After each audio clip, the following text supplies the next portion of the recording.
Bienvenue sur CGM Podcast, la chaîne de podcast engagée pour la e-santé, créée par CompuGroupe Médical. Dans cette série de 12 épisodes, spécialement enregistrés lors de Santexpo 2023, nos experts vous parlent d'innovation en santé, autour de sujets comme le Ségur du numérique en santé, la cybersécurité, l'urbanisation de la data, la téléexpertise ou encore le maintien à domicile des personnes fragiles.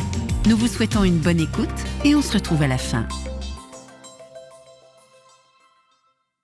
Bonjour, on va parler d'archivage à valeur probatoire, donc de SAE, on va parler de valeur juridique évidemment, on va parler surtout d'usage médical et on va voir quelle est la distinction entre un SAE qui vient de l'industrie et un SAE qui vient du monde médical. Je m'appelle Jérémy Cuif, je travaille pour la société Visus. Je suis responsable du développement commercial de la société Visus pour le secteur francophone. On accompagne plus de 1500 clients dans le monde, dont 900 hôpitaux avec nos solutions Jivix. Jivix, c'est un SAE médical expert.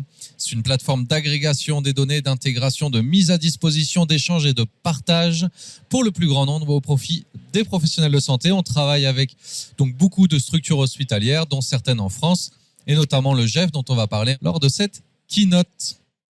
SAE, valeur probatoire, ça c'est la partie un peu rébarbative, mais bon, il faut passer par là d'abord.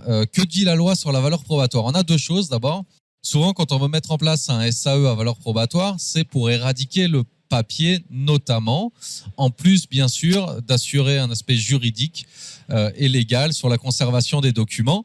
Donc la première étape, c'est la numérisation et la dématérialisation des archives papier. Et pour ça, il y a un cadre légal qui est imposé par la norme Z42026. La norme précise des règles, des exigences et des recommandations en termes d'organisation, en termes d'infrastructure et en termes fonctionnels, en termes d'outils qui vont être utilisés. Sur la base de cette norme, une certification existe, c'est la certification 544 pour la partie numérisation, qui précise, ou en tout cas qui certifie une organisation, un processus conforme donc à cette norme 026. Et puis sur la partie déversement dans l'archive, sur la partie archivage des données, on a également ce même cadre légal avec deux normes qui s'y imposent. La Z42013 qui précise encore une fois ses exigences en termes d'infrastructure, d'organisation et de fonctionnel. Et puis la certification qui va avec, la 461. Et puis pour les structures hospitalières, les structures publiques, on a un organisme, en l'occurrence les archives départementales, qui doit apposer son autorisation, un agrément pour permettre aux structures publiques de détruire le papier suite à un processus de numérisation et d'archivage dans un système d'archivage électronique des dossiers patients. Ça, c'est ce que dit la loi. De quel archivage on parle ? Donc, on parle de la dématérialisation des dossiers papier, ce que je viens d'évoquer avec ce cadre légal, la 026, Z42026.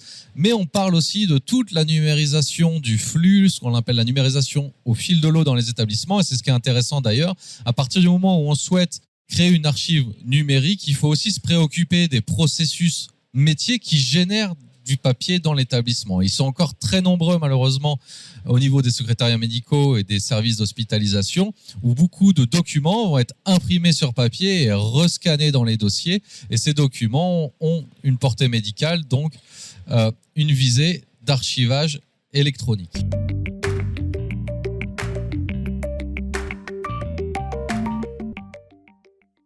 Numériser les documents médicaux, pourquoi faire ? Pour les mettre à disposition des médecins dans le contexte de leur consultation, dans le contexte de prise en charge du patient. On a certains exemples, notamment l'AP-HP par exemple, qui a 250 km de linéaire papier, c'est-à-dire d'archivage papier, qui numérise au fur et à mesure. Ils ont 100 000 demandes annuelles d'exhumation de dossiers papier, qui numérisent, qui mettent à disposition non pas à travers le DPI, ce qui devrait être fait ici, aux professionnels de santé. Et ces demandes d'exhumation, on se rend compte que souvent elles sont faites sur les mêmes documents, c'est-à-dire qu'on renumérise les dossiers papier pour les mêmes patients, souvent des patients qui ont des prises en charge suite à des maladies chroniques et qui reviennent donc régulièrement dans les hôpitaux.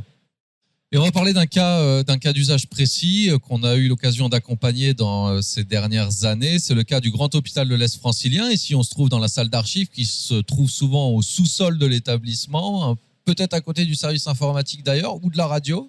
Peu de lumière dans ces salles. Le Grand Hôpital de l'Est francilien a émis une consultation il y a 2 ans, en 2021, pour le choix d'une solution d'archivage électronique, d'un SAE médical. La procédure était donc fin 2021, avec un choix qui devait être fait sur le premier trimestre de l'année 2022, et un enjeu particulier qui était le démarrage d'un nouveau centre de consultation, ce qu'ils appellent le Carré Haussmann là-bas, dans lequel ils devaient mettre à disposition les archives papier des patients, donc une certaine pression une certaine contrainte en termes de déploiement. Le périmètre du projet, c'était donc un SAE à usage médical qui devait consolider un certain nombre de sources, la dématérialisation des dossiers papier, mais pas que, comme on l'a évoqué, également toute la partie numérisation du flux, du stock, avec aussi une composante sur les équipements biomèdes, la partie ECG, par exemple. Les critères de choix, évidemment le cadre légal, c'est-à-dire que l'un des objectifs du site, c'était de pouvoir déstocker les archives papier et donc d'éradiquer les archives papier pour prendre un gain de place sur l'établissement, mais aussi d'amener ces numérisations des documents papier dans le contexte de la consultation médicale et donc d'avoir une certaine ergonomie suite à cette numérisation en lien avec leur DPI qui est Crossway, en l'occurrence de la société Mencare.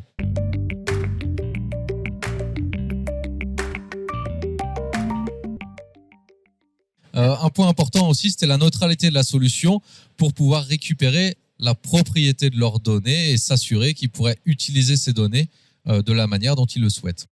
Le projet s'est effectué selon ces phases qui sont derrière moi ici, avec une décision qui a été prise fin avril, je crois, si je me souviens bien.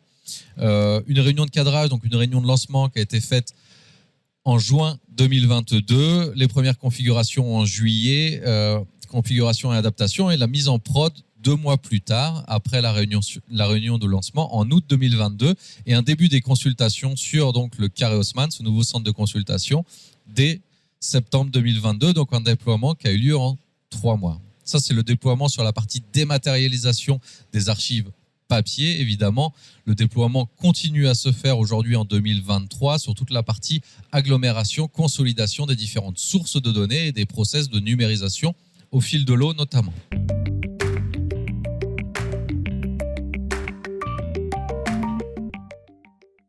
On a parlé du cadre légal en début de présentation. J'y reviens très très rapidement pour vous dire que le choix du GEF, c'était aussi de conserver ses équipes au niveau des archives médicales et donc de conserver ses propres archivistes.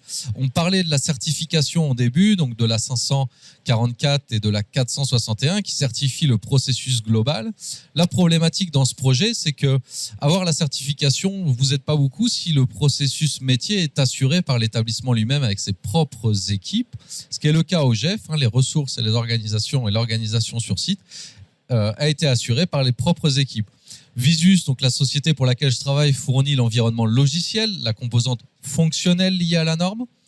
Et puis, on a un projet qui est installé au MIPI, donc un hébergeur agréé de données de santé, qui donc met à disposition les composants d'infrastructure. Et c'est cet ensemble-là qui a reçu l'agrément en janvier 2023 par les archives départementales du 77 pour l'éradication du papier suite au processus de numérisation et de déversement dans l'archive Jivix. Donc c'est une étape essentielle pour le site qui a mis en place une politique d'archivage donc sur les derniers mois de l'année dernière, de façon à pouvoir récolter cet agrément et atteindre son objectif initial qui était l'éradication du papier, tout en conservant ses propres équipes terrain.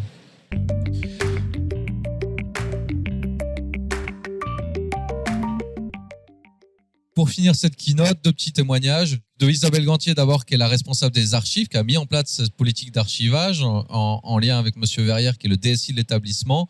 Un logiciel doit pouvoir être pleinement intégré au processus d'exploitation afin de permettre aux médecins de pouvoir accéder de manière irréprochable à toutes les informations médicales. Vous savez qu'il y a une charge mentale importante au niveau des soignants aujourd'hui, avec tous les clics qu'ils doivent faire, toutes les solutions logicielles qu'ils doivent utiliser, qui sont pas forcément ergonomiques. Donc cette notion d'intégration et d'ergonomie est essentielle pour pouvoir amener l'information au bon endroit, au bon moment et dans de bonnes conditions, de façon à ce que les professionnels de santé puissent se concentrer sur leur activité première, qui est la prise en charge du patient. Jaivik satisfait bien cette exigence. Merci Madame Gantier. Il permet de créer des références à partir d'objets référencés. Donc là, effectivement, on vient informer systématiquement le DPI, donc Crossware, on en a parlé, de la société Menker, à chaque fois qu'une intégration est réalisée, qu'un nouveau document est disponible et consultable depuis l'archive. Visus a par ailleurs su proposer des solutions rapides et pratiques pour relever les défis individuels que nous avons rencontrés en interne. L'accompagnement était très intensif. Là aussi, c'est essentiel quand on souhaite numériser des processus métiers et organisationnels, de bien analyser comment fonctionnent les services, comment on peut adapter les processus, comment on peut les numériser de façon à ne pas perturber les utilisateurs, à ne pas leur rajouter une charge de travail et assurer l'objectif final. Je vous remercie de votre écoute. Pour vous dire que la solution qu'on propose, HCM, permet cette dématérialisation, permet également d'autres usages comme la consommation des données, certains diagnostics médicaux et surtout assurer derrière l'échange et partage de ces documents, notamment qu'on a numérisés, servir des usages autour de l'intelligence artificielle également. Si vous êtes intéressé par nos solutions, n'hésitez pas à venir nous voir sur le stand. Je vous souhaite une excellente journée. Je vous invite à revenir à 14h pour une keynote sur le sujet de Ségur du numérique par Francis Maorini. Merci à vous, bonne journée, excellent salon. Cet épisode est fini. Merci à nos experts pour ce partage et merci à vous pour votre écoute. Rendez-vous au prochain épisode. Et pour en savoir plus sur nos solutions, rendez-vous sur cgm.com/fr. À bientôt.